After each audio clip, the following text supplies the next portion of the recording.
Hi అండి. శ్రీలక్ష్మి గారి రుచులకు స్వాగతం. ఈరోజు నేను మిరియాల చారు చేస్తున్నాను.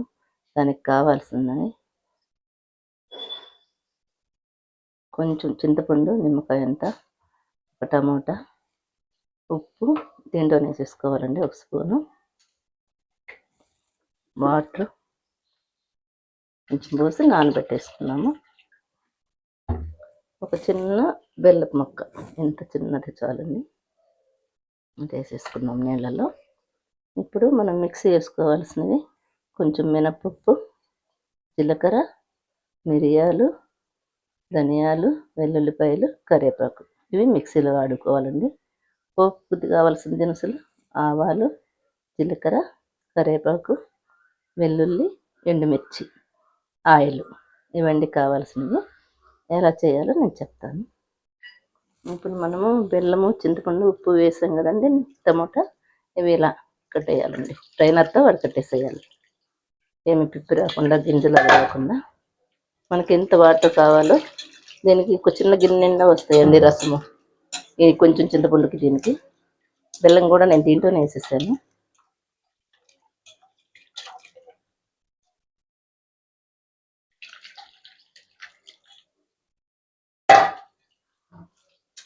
మొత్తం అయిపోయేంత వరకు తీసుకోవాలి మనం.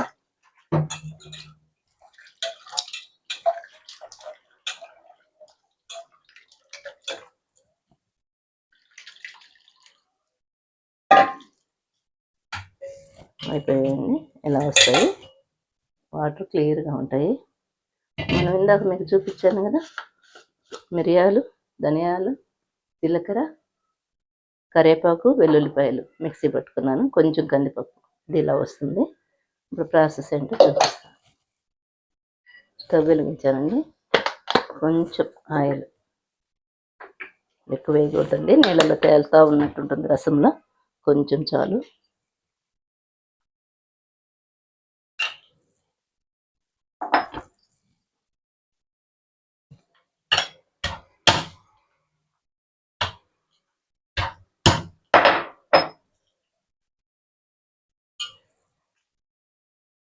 ఫస్ట్ ఎండుమిర్చి, నూనె వేడెక్కింది, 2-3 చాలండి, ఇదే మనం వేసేది కారము, ఇంకా కారం వేయమండి, సరిపోతుంది. మిరియాలు ఘాటు ఉంటుంది కదా, అది సరిపోతుంది. జీలకర్ర, ఆవాలు,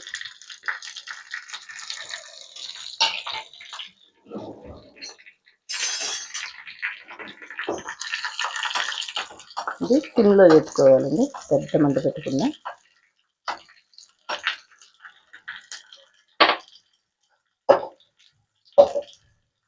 ఆవాలు చుట్టుపక్కల ఆడేస్తాయి, మిరపకాయ వేగింది, కరివేపాకు వేసాను. మనం ఇందాక చేసుకున్నాం కదా ఇప్పుడు ఇవన్నీ మెంతులు కాదండి, ధనియాలు, కందిపప్పు, జీలకర్ర, మిరియాలు, వెల్లుల్లిపాయ, ఈ పౌడర్ అండి.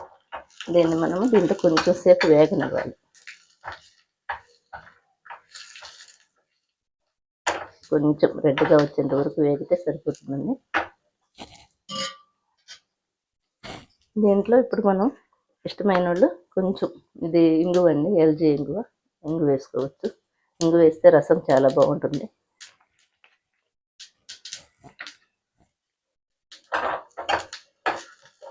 రెడ్ కలర్కి వచ్చేసిందండి. మనం కందిపప్పు వేసాం కదా, కందిపప్పు, ధనియాలు, జీలకర్ర పచ్చివాసన పోవటానికి ఇలా కొంచెం వేపుకున్నాను, ఎక్కువ కాదండి, కొంచెం సిమ్లో పెట్టుకొని ఒక 2 minutes.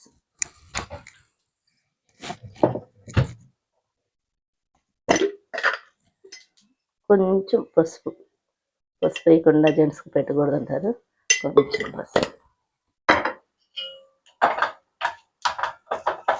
అయిపోయిందండి, వేగిపోయింది. ఆ ఇంగువ స్మెల్ చాలా బాగుంటుంది ఇది వేగుతుంటే. దీన్ని మనం ఈ పోపు ఈ రసంలో పోసేసుకోవాలి.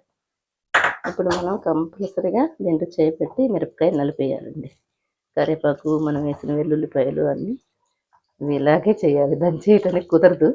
గింజలు వేస్తే వేరుగా ఉంటాయి, మిక్సీలో వేస్తేమో మనం తినేటప్పుడు అంత మంట వస్తుంది పెదాలు అవి, అందుకని ఇలా వేసుకుంటే బాగుంటుంది. అంతేనండి, 2 minutesలో రసం రెడీ అయిపోద్ది. ఇది పొంగకూడదండి, కొంచెం ఇలా పొంగుతుంది అనుకున్నప్పుడు మనం ఆపేయాలి, పొంగకూడదు. అయిపోయాక తెల్లకూడదండి. ఇలా తెల్లుతున్నాయి అనగానే మనం కొత్తిమీర వేసి మూత పెట్టుకోవాలి. అసలు ఇల్లంతా గుమగుమలాడుతా చాలా బాగుంటాయి ఈ రసము.